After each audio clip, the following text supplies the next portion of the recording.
Près de 368 000 Ukrainiens ont fui le pays, des suites donc de l'invasion militaire russe en Ukraine depuis quelques jours. Ça fait 5 jours que ça dure. Donc cette situation en Ukraine, et comme je vous disais à l'entame de l'émission, on se propose aujourd'hui d'essayer de comprendre ce qui se joue donc en Ukraine depuis quelques jours. Qu'est-ce qui explique donc cette invasion russe? Quels sont les enjeux et entre autres aussi, pourquoi pas, les retombées sur l'Europe, sur le continent africain. Olivier Michel de Campos nous a rejoint en plateau. Morgane Metondi Assogba aussi, bonjour, bienvenue. Bonjour. Comment dire, heureux de vous retrouver. Plaisir. Une fois de plus sur ce plateau. L'invasion donc russe en Ukraine depuis quelques jours. La question qu'on se pose, la question qu'on est en droit de se poser d'ailleurs quand on n'est pas internationaliste et donc on n'est pas du tout au parfum de ce qui se joue, c'est de savoir pourquoi en est-on arrivé à la dite situation. Alors, expliquer pourquoi on en est arrivé à la dite situation reviendrait à faire toute une histoire. On pourrait en parler pendant des jours. On pourrait en parler pendant des jours. Et quand vous vous souvenez de la déclaration faite par le président russe, qui a duré pratiquement plus d'une heure, sinon plus, parce qu'il expliquait les raisons avant même l'intervention. Vous pouvez vous imaginer le temps que cela pourrait prendre pour expliquer les fondements de cette situation que nous vivons aujourd'hui. Néanmoins, nous pouvons essayer d'expliquer, de faire un petit résumé, ou en tout cas d'essayer de présenter le schéma, la situation, pour que tout le monde puisse quand même... On va dire les relations internationales pour les nuls. Permettez l'expression. Alors, donc, c'est assez complexe, il faut bien le reconnaître. Les relations internationales ne sont pas facilement appréhendables, à portée de tous. Donc, il faut quand même faire un peu de pédagogie pour que tout le monde puisse s'y retrouver. Alors, ce à quoi on assiste actuellement, pour le dire aussi simplement que possible, c'est une sorte de conséquence, si on peut l'appeler ainsi, une conséquence de cette fin mal gérée, mal négociée de la guerre froide. Vous savez, à la fin de la guerre froide, c'est-à-dire à la fin du conflit Est-Ouest, où nous avons les États-Unis qui sont retrouvés du jour au lendemain comme ça, la première puissance mondiale. Donc on a cette fin-là qui n'a pas été forcément négociée, comme cela aurait dû l'être pour pouvoir offrir des garanties de sécurité, en tout cas prévoir le nouveau monde, sur à quoi cela allait ressembler, et permettre à un pays comme la Russie, quand même, qui était une grande puissance dans l'Union soviétique à l'époque, de pouvoir se sentir quand même d'une certaine manière en sécurité dans sa sphère. Dans sa sphère, peut-être on aura l'occasion d'aborder ce point quand même qui est assez important. Donc il y a ce premier élément-là qu'on peut essayer d'évoquer. Et aujourd'hui, on se retrouve dans une situation où vous avez un pays qui se sent menacé. Un pays la Russie en l'occurrence, qui se sent menacée, et qui... Bien qu'étant détenteur de l'arme nucléaire. Oui, l'arme nucléaire, c'est une arme dissuasive. C'est pas une arme conventionnelle qu'on utilise pour, dans un cadre d'un conflit en ces termes-là. Donc c'est quelque chose de beaucoup plus... stratégique, on va dire ça exactement, c'est le mot.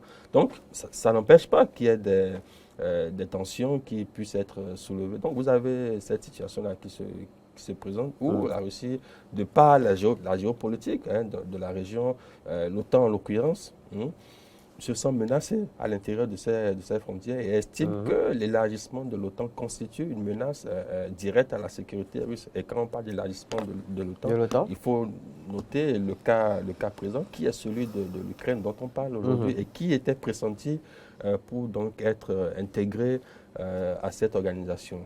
L'OTAN, évidemment, donc organisation, on va dire quoi, militaire, c'est ça, en Europe, qui protège les nations entre griffes, si on peut monnayer la chose ainsi. Alors, l'Ukraine qui n'était pas censée, c'est ça, selon les accords, donc au sorti justement on va dire, de la crise, de la guerre froide, de l'URSS, donc l'éclatement et tout le reste, mais qui n'était pas censé, on va dire quoi, adhérer donc à l'OTAN, mais qui vraisemblablement depuis quelques petites années, on va dire une vingtaine d'années, début des années 2000, a commencé par par faire on va dire quoi, des jeux de pied, c'est ça, pour intégrer l'ONU. C'est tout cela qui inquiète finalement la Russie, Morgane? Oui, les jeux de pied, j'ai l'impression de me retrouver sur un terrain de football. Voilà. Non, il faut dire que ce que vous venez d'expliquer est effectivement l'un des aspects majeurs de ce qui est en jeu en Ukraine. Mais il faut savoir que ce qui se passe en Ukraine n'a rien à voir directement avec l'Ukraine. Okay. C'est vrai que la Russie est en train de faire une guerre à l'Ukraine, mais la guerre ne vise pas l'Ukraine. Okay. C'est effectivement une guerre contre les pays membres de l'OTAN dans leur dynamique, on pourra dire stratégique. Mais il ne s'agit pas que de l'Ukraine, au fait, qui pose problème. Lorsque vous regardez, vous revenez sur les accords de Minsk, il s'agit, à la fin de cette guerre froide, ou au lendemain de la Deuxième Guerre mondiale, il s'agit de rassurer, ils ont rassuré d'une façon ou d'une autre, la Russie, qu'il n'y aura aucune progression de l'OTAN au-delà de l'Allemagne. D'accord. Et quand vous regardez l'Allemagne et vous regardez ce qui s'est passé après cette déclaration, cette promesse, vous vous rendez compte que l'Estonie, les pays baltes en général ont rejoint l'OTAN, ce qui est déjà un problème. Et lorsque vous observez encore tout ce qui s'est passé, il y a ce qui a conduit à avoir ces pays baltes, il y a la guerre qui a été faite à l'ex-Yougoslavie. Et l'éclatement de cette ex-Yougoslavie a donné naissance à d'autres petits pays. Et tout ce qui s'est passé dans cette dynamique n'était pas forcément dans l'intérêt stratégique de la Russie.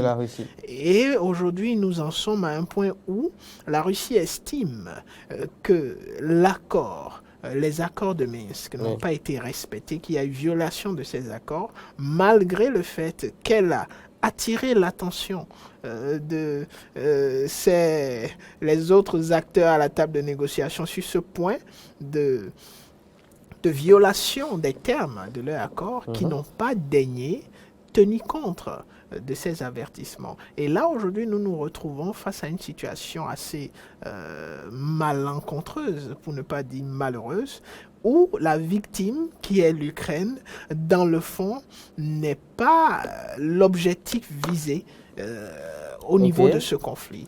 De manière stratégique, en réalité, l'Ukraine n'est qu'une sorte de victime expiatoire. L'enjeu est plus grand. L'enjeu est plus grand que l'Ukraine. L'enjeu est plus grand que l'Ukraine, c'est ce qui explique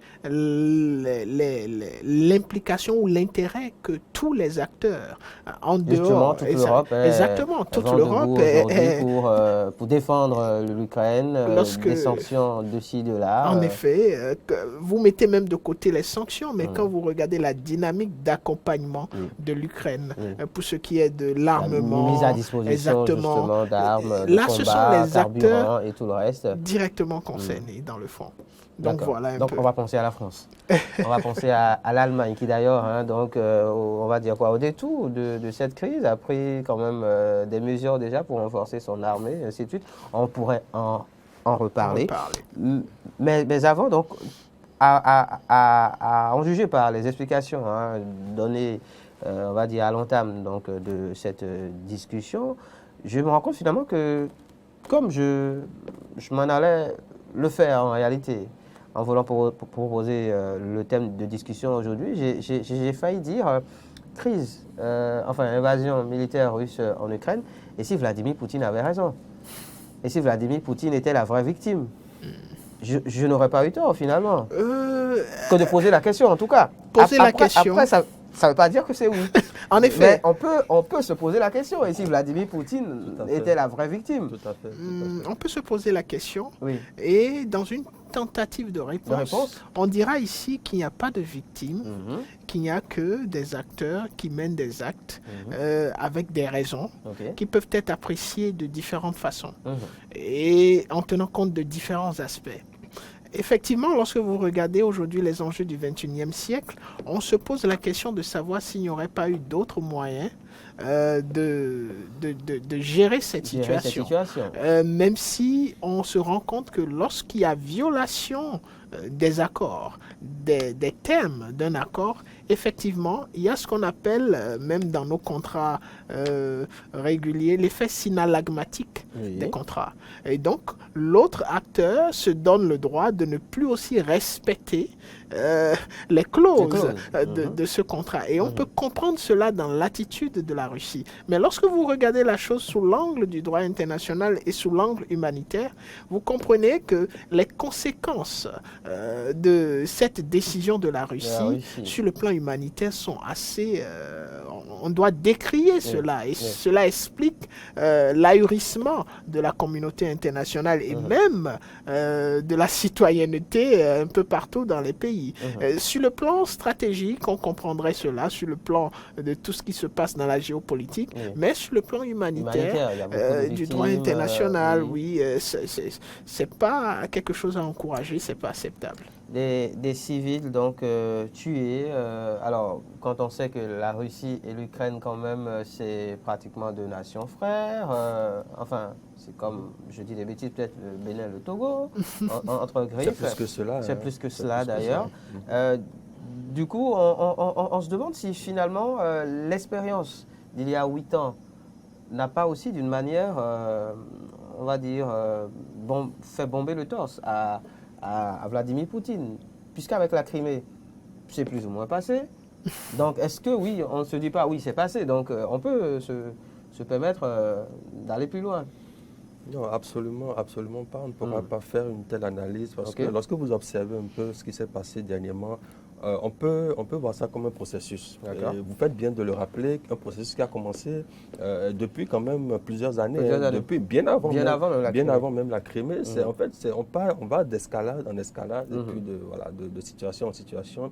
Tout ça pour dire quoi? Tout ça pour dire que c'est une situation qui est évolutive, c'est-à-dire il y a des dynamiques qui s'observent. Et le président russe ne s'est pas levé aujourd'hui comme ça pour lancer une opération spéciale. C'est suite à un processus qui peut-être n'a pas abouti selon ce qu'il aurait... Selon ses attentes. Selon ses attentes, ce qu'il aurait vraiment souhaité, qui donc l'a poussé à en arriver là. Et pour peut-être comprendre un peu de quoi il s'agit, là vous faites bien, comme je le disais, de retourner un peu en arrière pour expliquer, quand vous parlez du cas de la Crimée, et puis voilà, de tous ces pays que mon confrère a essayé déjà d'évoquer, de citer.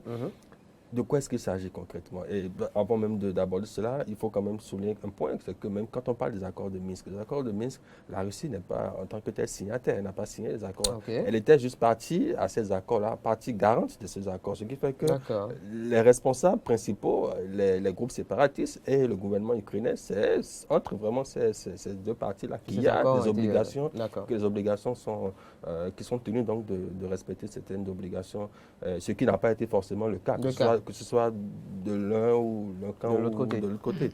Alors, juste pour fermer cette parenthèse-là, lorsque vous observez, depuis l'élaboration jusqu'à la mise en œuvre de leur politique de sécurité, les États généralement les grandes puissances, font beaucoup de place à ce qu'on appelle la zone d'influence. Peut-être que c'est ce que je voulais expliquer tantôt. La zone d'influence, qu'on appelle encore la sphère d'influence ou la zone d'intérêt, qui constitue donc cet espace territorial qui se situe plus ou moins à une distance plus ou moins éloignée donc, du territoire national de l'État dont il s'agit et sur lequel l'État mène une action politique, que ce soit politique, économique et même militaire, qui constitue donc cette zone d'influence. Et le point le plus important de cette zone d'influence-là, c'est qu'elle mène cette politique économique et militaire et tout ce qu'on veut, sans pour autant se heurter à une résistance, c'est-à-dire à se heurter à une concurrence d'une autre puissance sur le même terrain. Là, c'est assez intéressant de l'observer. Toutes les grandes puissances ont des zones d'influence, des sphères d'influence. Pour être une puissance, il faut avoir sa zone d'influence. Les États-Unis ont leur zone d'influence. C'est dire qu'il n'y a pas de maître sans esclave en réalité. On peut schématiser la chose ainsi. Toute l'Amérique, que ce soit du nord ou du sud, d'une certaine manière, à part certains pays assez en griffe, récalcitrants, qui ne veulent pas se laisser faire, constitue ce qu'on appelle l'étranger proche, donc la zone d'influence, la sphère d'influence des États-Unis. La France a sa zone d'influence. Vous savez bien de quoi je parle. On voit tout ce qui se passe en ce sens-là. La Russie est... En fait, donc on peut avoir sa zone d'influence, même au-delà. Au-delà, bien sûr, de son continent. Ça peut être l'étranger proche ou ça peut être l'étranger lointain. Peu importe, c'est là où vous avez des intérêts stratégiques à défendre. Et ce qu'on observe aujourd'hui, c'est que d'une manière ou d'une autre, on est en train de vouloir dénier à la Russie le droit aussi d'avoir sa zone d'influence et de la régenter comme elle le voudrait. Donc, qui estime, alors je ne vous coupe pas que oui, justement, c'est une stratégie qui viserait à, entre autres, réunir l'ex-URSS, c'est plus ou moins ça? Non, du point de vue de la Russie, c'est ça? Oui. Non. Puisqu'on parle de là de zone d'influence, donc il faut élargir le territoire. Donc élargir le territoire reviendrait à réannexer, si on peut le dire, si on peut le dire ici, d'autres contrées, voilà, pour élargir un peu plus. Pas forcément. Pour mieux régner. Non, pas forcément, parce que vous observerez aujourd'hui que nous ne sommes plus à l'époque des années 90, sortie de l'Union soviétique. Les configurations ont changé. Je ne pense pas, à mon sens, que l'objectif de la Russie aujourd'hui soit de reconstituer l'Union soviétique telle qu'elle était à l'époque. Non, je pense qu'ils sont beaucoup plus réalistes que cela. Et ce qui se passe aujourd'hui, c'est d'empêcher qu'un pays stratégique tel que l'Ukraine, comme vous l'avez déjà si bien dit, qui constitue quand même un point assez fondamental dans la politique extérieure d'un pays comme la Russie. Et juste pour faire un crochet là-dessus, lorsque les États-Unis disent quoi? La sécurité intérieure dépend de la sécurité extérieure. Pour être en sécurité chez soi, il faut quand même s'assurer d'être en sécurité. Justement les alentours. Et la Russie aujourd'hui ne se sent pas en sécurité avec ses voisins. Et c'est de là que part en fait tout le problème. Et parce que lorsque vous considérez le fait que l'objectif ultime, le but ultime d'un État, c'est la survie. La survie en termes politiques, en termes économiques, mais en termes surtout militaires. Donc la Russie se sent menacée, Vladimir Poutine se sent menacé, du coup décide d'attaquer l'Ukraine qui, constitue une réelle menace pour elle. Là je parle de la Russie. Mais est-ce que dans le monde d'aujourd'hui... Qui constituerait, voilà.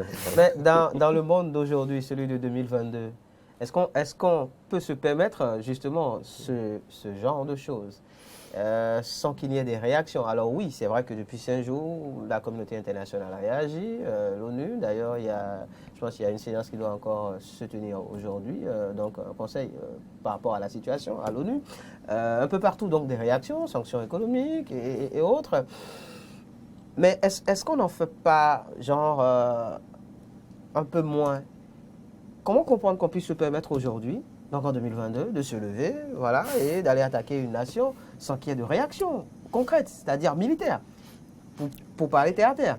Oui, on envoie des armes, mais on sait tous que, l'actualité telle qu'elle nous est proposée par les médias donne à savoir justement que l'Ukraine est vraiment, en termes de puissance militaire, technologique et autres, ne peut pas faire amégal avec la Russie. Alors comment comprendre qu'on ne puisse pas justement aller un peu plus, forcer un peu plus les choses, ne pas permettre à la Russie d'écraser comme elle est là en train de le faire l'Ukraine?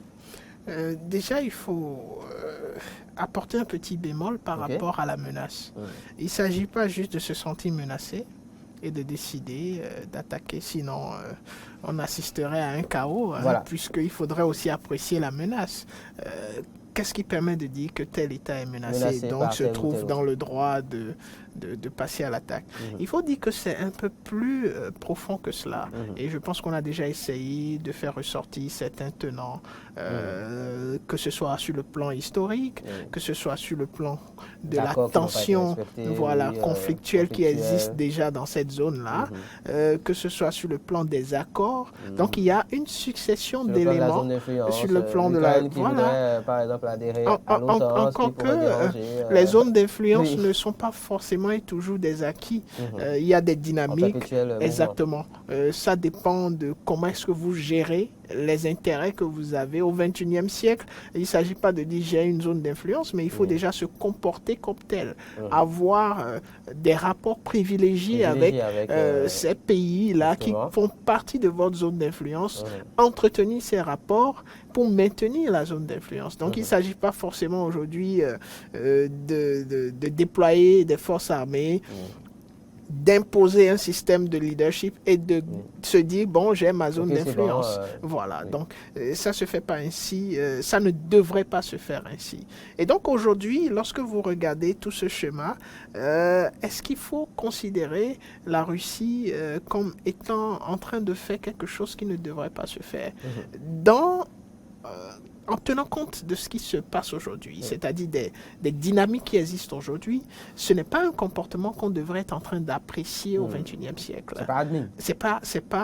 C'est difficile à comprendre selon les réalités, parce que les États ont déjà mis derrière eux cette façon de procéder et ont mis en place des institutions sur la scène internationale pour prévenir ce genre de situation. Et l'institution par excellence, c'est bel et bien les Nations Unies, avec le Conseil de sécurité, et qui devrait être l'instance qui devrait contrôler. Alors, cette situation... Échec, finalement. Oui, cette situation met en relief ce qu'on pourrait appeler l'une des faiblesses ou des failles du Conseil de sécurité. Et cette faiblesse ou cette faille constitue en même temps sa force. Il s'agit de la capacité d'un certain nombre de membres à avoir le veto et une capacité supérieure, une capacité de décision supérieure aux autres. Et c'est ce veto aujourd'hui qui bloque l'intervention militaire de la communauté internationale. Parce que si la communauté internationale devrait intervenir, il faudrait que le Conseil de sécurité des Nations Unies donne ce droit ou cette autorisation. Et pour que ce Conseil puisse décider, il faudrait qu'aucun des membres permanents ne s'y oppose. Et voilà que la Russie est un membre permanent, et c'est ce membre permanent qui est un acteur, qui est l'acteur principal. Sans parler de la Chine de aussi, ce qui est en train. Oui, voilà. La Chine a joué sa stratégie et qui est très compréhensible. La seule chose qu'elle fait, c'est s'abstenir. Et c'est suffisant pour bloquer le système si la Russie s'oppose. Et ce n'est pas la première fois que cela arrive au niveau de la scène internationale. Les États-Unis ont fait pareil. Il fut un moment où les États-Unis avaient décidé d'intervenir en Irak et bien avant l'Irak. Même en Yougoslavie, l'ex-Yougoslavie, l'intervention au niveau de l'ex-Yougoslavie n'était pas quelque chose validé par la communauté internationale, par le Conseil de sécurité des Nations Unies. Et pourtant, ça a été fait. Ils y sont allés. Ils y sont allés. Donc, les conséquences se sont retrouvées là. Donc, vous voyez, aujourd'hui, normalement, la dynamique dans laquelle on s'installe aujourd'hui ne permet pas, n'autorise pas qu'on assiste à ce genre de choses. Mais les systèmes ont toujours une faille. Et aujourd'hui, peut-être les acteurs, même s'ils ont commencé il y a longtemps, seraient en train de penser à un nouveau dispositif sécuritaire. Le président Macron l'a dit, qu'il se rend compte que l'Europe doit redevenir une puissance.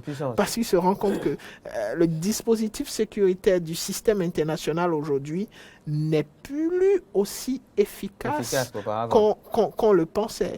Et la seule difficulté ou le seul bémol dans son analyse, c'est qu'il faudrait qu'il comprenne les causes. Pourquoi est-ce que ce système se retrouve ainsi? Est-ce de la faute d'un acteur majeur ou c'est la responsabilité de l'ensemble? Une responsabilité commune. Et là, je pense qu'il trouverait la réponse, il comprendrait qu'il ne s'agit pas juste du comportement de la Russie qui explique ce à quoi on fait face aujourd'hui, mais du comportement d'un ensemble d'acteurs dont les membres du pays de l'OTAN aussi. Chacun est responsable. Chacun est responsable à son niveau de la survenue on va dire malencontreuse de cette situation que vit aujourd'hui l'Ukraine.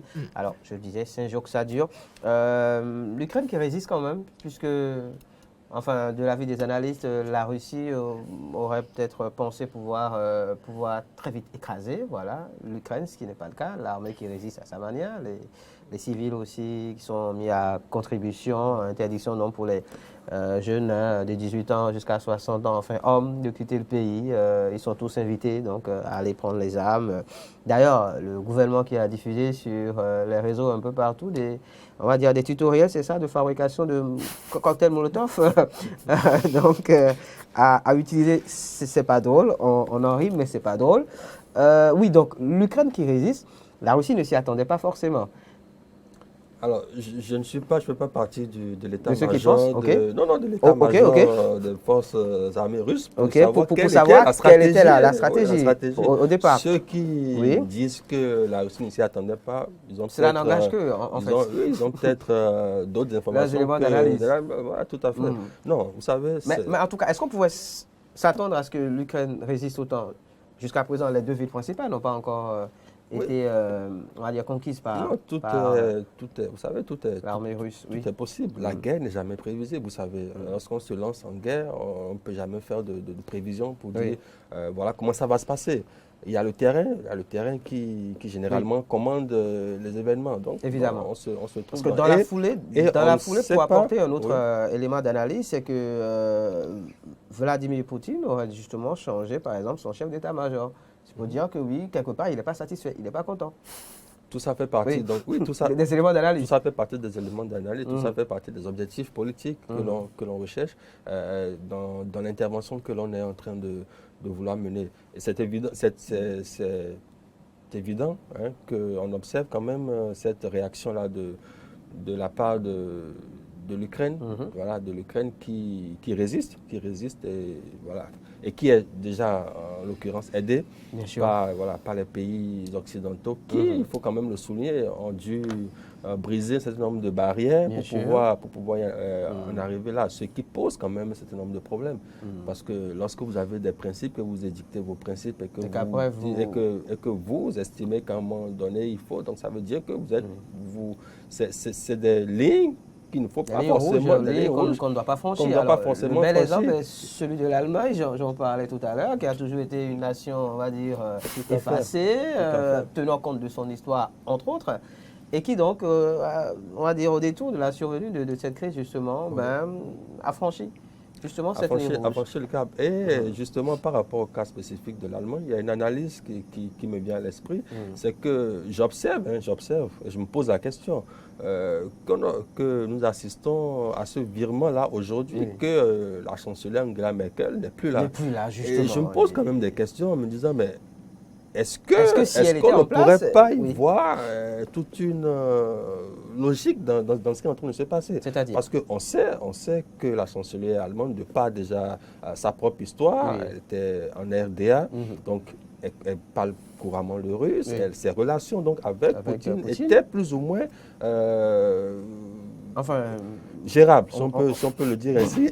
Ils arrivaient... pas réellement qu'il y ait des relations cordiales. Non, pas cordiales forcément, mais voilà, gérable. La relation, je pense qu'elle est meilleure que celle avec le nouveau chancelier. Donc je me dis, est-ce que la politique actuelle de l'Allemagne n'est pas en train donc, de partir de ce départ-là d'Angela Merkel? Tout à fait, c'est une analyse qu'on peut faire. Dans la foulée, donc, des armes sont envoyées et en même temps, l'Allemagne qui décide désormais de travailler un peu plus à renforcer, on va dire, son système de défense, 2% du PIB désormais par an, ou même un peu plus, à consacrer à l'armement. Ce qui pose déjà des problèmes, parce qu'il faut quand même rappeler l'histoire, que l'Allemagne, que ce soit l'Allemagne, que ce soit le Japon, pour ne citer que ceux-là, au sortir de la Seconde Guerre mondiale, ont été mis dans une situation assez particulière. Et c'est pour ça, souvent, lorsque vous observez un peu les discours qui nous sont servis par rapport à la soi-disant indépendance de l'Ukraine, vous savez, à partir du moment où le système international est basé sur un registre où il y a les cinq permanents, donc des États qui estiment qu'eux, ils ont la primauté. À partir de cet instant-là, moi je pense que la notion même d'égalité souveraine des États est assez discutable. On peut faire le débat, mais passons. Donc, lorsque vous observez donc, cette dynamique-là dont j'étais en train de parler, vous observez quand même que cette notion de souveraineté, forcément celle qu'on essaie de brandir par rapport donc, à l'Ukraine, et lorsque vous faites un peu l'analyse, vous vous rendez compte que ce n'est pas forcément là que se trouve le principal, la principale question à résoudre. Parce que lorsque vous observez, vous vous rendrez compte quand même qu'il y a d'autres éléments, c'est ça? D'autres éléments. Voilà, donc c'est un peu ça l'analyse que je fais. Vous faites un peu de la situation. Et comme je disais, l'Allemagne et le Japon ont été mis dans une situation assez particulière où, dans leur législation même, on leur a interdit d'avoir des armées opérationnelles. C'est pour ça que vous observerez que depuis la fin de la guerre froide, l'Allemagne, mais bien avant ça, même depuis son intégration au sein de l'OTAN, l'Allemagne n'a pas forcément une armée opérationnelle qui peut aller combattre comme la France le fait. Et vous observerez toujours que lorsque l'Allemagne va sur un théâtre, c'est toujours pour des missions de soutien. C'est point de vue soutien logistique et tout, mais jamais de l'opération. Donc, c'est quand même une imposition des Occidentaux pour régler. Mais aujourd'hui, on est en train de sortir carrément. Et quand on observe un peu cela, il faut tout de suite penser à la suite. Qui pourrait être la prolifération des armes nucléaires pour se défendre. Et là, on est en train d'ouvrir la voie à d'autres dynamiques, à d'autres situations. On est censé parler des impacts. On a dépassé déjà largement le temps imparti à cette partie de l'émission, mais permettons-nous rapidement donc cette petite digression. Avant que de parler des impacts, justement, la question des pourparlers, parce que le président russe l'a évoqué, a d'ailleurs proposé que cela se tienne en Biélorussie, offre déclinée par le jeune président donc, ukrainien. Finalement, ils se sont entendus pour que cela se tienne. D'ailleurs, il y a une première rencontre, on n'a pas encore, on va dire, les détails là-dessus, mais qui devrait se tenir donc, au niveau de la frontière entre les deux nations. Oui, Poutine qui souffle à la fois le chaud et le froid, puisque dans la foulée aussi quand même, l'arme nucléaire, il y a est en alerte. Voilà. Il y a une mise en alerte quand même pour dire oui, attention, ça peut partir à tout moment, mais on est quand même ouvert à discuter. Analyse. En effet, je vous le disais la dernière fois, en technique de négociation, tout ne se passe pas à la table de négociation. Les positionnements que vous occupez en dehors de la table de négociation ont un poids sur le cours des négociations. Peut-être, vous le savez bien, que M. Zelensky refusait toute tentative de discussion directe avec Poutine. Mais aujourd'hui, qu'il en vient à accepter, c'est-à-dire qu'il a quand même compris que la donne a changé et que là, il faut parler. Il faut parler. Parce que c'est chaud, c'est très chaud. Assez évidemment. Et de l'autre côté, ce qu'on pourrait dire, c'est quoi? C'est que cette discussion, il faudrait... Il ne faut pas exclure le fait que ce soit ce que recherchait aussi Poutine. Et que la résistance... Il a été obligé finalement d'en venir là pour obtenir justement l'adhésion de l'Ukraine. Déjà, qu'on puisse parler, discuter. Et maintenant, tout va dépendre de ce que l'Ukraine pourra concéder à la Russie en tenant compte aussi de l'influence des pays membres de l'OTAN. Oui, parce que la Russie certainement savait que lorsqu'elle allait prendre cette initiative, les pays membres de l'OTAN allaient réagir, même s'ils ne pouvaient pas intervenir directement dans le conflit ouvert. Il y aurait des soutiens, ainsi de suite. Voilà. Pour ce qui est de l'Europe, je l'ai dit il y a quelques minutes, le président Macron a bel et bien dit que l'Europe doit redevenir une puissance. Et donc l'attitude de l'Allemagne se comprend parce que tous les pays de l'Europe lui ont mis la pression et disaient qu'on ne comprenait pas pourquoi qu'elle se contentait de 5000 casques. Donc c'est une dynamique assez compréhensible et qui s'explique. D'accord. La question des impacts maintenant. Alors, l'Allemagne déjà, cela se ressent. Oui, la France aussi quand même. Alors le président Macron qui se comporte en chef de guerre, on peut comprendre en tant que président donc, de l'Union européenne pour les prochains mois. Cela peut se comprendre. L'impact aussi finalement, alors parce qu'on n'en parle pas beaucoup quand même sur le continent africain, en 2-3 mots. Qu'est-ce qu'on peut dire avant de se quitter? Juste avant de parler de l'impact, permettez-moi, juste pour le cas de la défense, comme le disait mon confrère, Oui, mais l'Allemagne, je ne pense pas que l'Allemagne puisse, même dans le cadre d'une défense européenne, que l'Europe se renforce avec leadership français.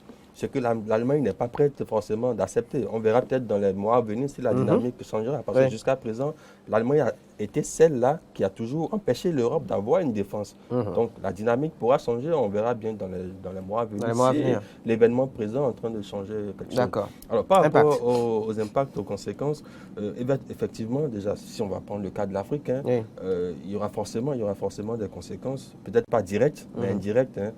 Déjà du point de vue de l'affrontement des différents pays, des différentes puissances qui sont en lice là, du point de vue de leurs intérêts stratégiques en Afrique. Ça c'est clair, il faut déjà qu'on puisse s'attendre à cela, qu'il y ait un affrontement économique, politique, stratégique sur le continent entre ces puissances-là. Ça c'est d'une part. D'autre part, il y aura forcément des conséquences du point de vue du commerce, de l'économie. Vous savez aujourd'hui que lorsque les chiffres ont commencé par sortir, lorsque vous êtes en guerre et que vous êtes un pays producteur de quelque chose, forcément, ça en pâtit. Il y a le pétrole, par exemple, il y a le gaz par rapport aux Européens, il y a le blé qui déjà a pris 12%. Et donc, quand il y a beaucoup de pays qui dépendent majoritairement de cette importation-là, et déjà qui ont commencé par ressentir les coûts. Donc, les impacts seront diversement ressentis en fonction donc, des liens que les pays ont avec soit l'Ukraine, soit la Russie. Quoi qu'il en soit,